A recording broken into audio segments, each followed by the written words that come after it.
Bonjour, aujourd'hui dans les petits experts culturels, nous allons nous poser la question avec Télémaque, d'où vient l'écriture? Alors on considère souvent que l'apparition de l'écriture va marquer la fin de l'époque préhistorique.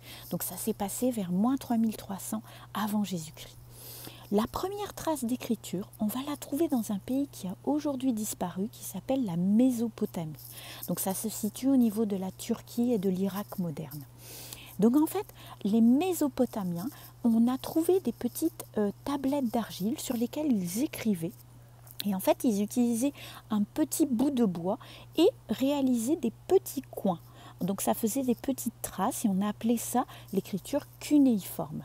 C'est la première trace d'écriture qu'on a dans le monde entier. L'écriture est apparue parce qu'on avait besoin d'une mémoire. Elle a une fonction utile. Elle s'est développée notamment avec l'invention du voyage et du commerce. L'écriture, en fait, au début, ça permettait de tenir les comptes.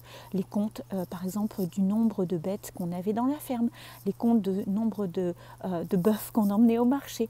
Et puis ensuite, on a commencé à faire des petits symboles pour d'autres choses. Donc ces petits symboles, qu'on appelait les pictogrammes, ils vont évoluer au fur et à mesure. De Mésopotamie, en fait, grâce au commerce, on va aller en Turquie, en Grèce, en Italie. Et en 1400 avant Jésus-Christ, c'est la naissance du premier alphabet au niveau de la Phénicie, donc sur les côtes de la mer Méditerranée. On voit là qu'en fait, les petits symboles se simplifient. Regardons plus en détail. Si on reprend l'écriture mésopotamienne, on voit que les symboles représentaient des choses de la vie de tous les jours. Un bœuf, une maison, un chameau. Et en fait, regardez bien, par exemple, la lettre Aleph qui signifie bœuf, elle a changé de forme, elle a changé de sens et elle est devenue la lettre A de l'alphabet latin. Il s'agit d'un court résumé, nous avons traversé les siècles et des siècles.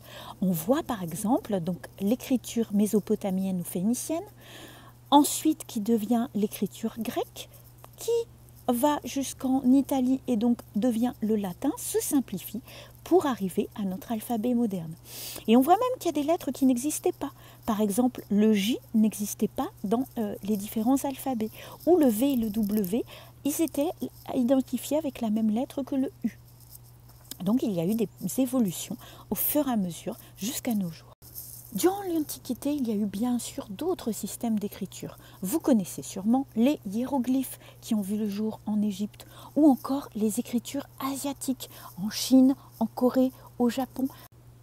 Leur évolution a été différente et certaines, comme les hiéroglyphes, ont même disparu.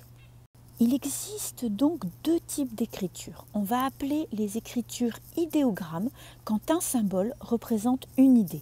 Donc c'est encore le cas pour les écritures asiatiques. On travaille par idéogramme.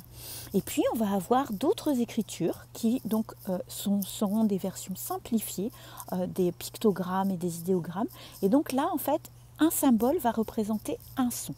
C'est le cas de l'alphabet grec, l'alphabet latin, également l'alphabet russe. Il existe également dans le monde des écritures qu'on n'a pas encore réussi à déchiffrer. Par exemple, en Crète, on a trouvé un disque mystérieux qui s'appelle le disque de Phaistos, où c'est une écriture inconnue. Sur l'île de Pâques, on a l'écriture Rongo-Rongo et on n'arrive pas encore à la déchiffrer.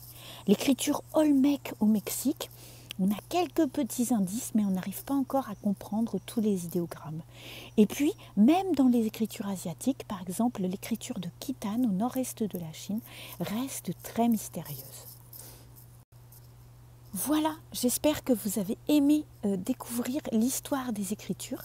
Je vous donne rendez-vous très bientôt pour d'autres aventures des petits experts culturels autour d'autres découvertes. À bientôt!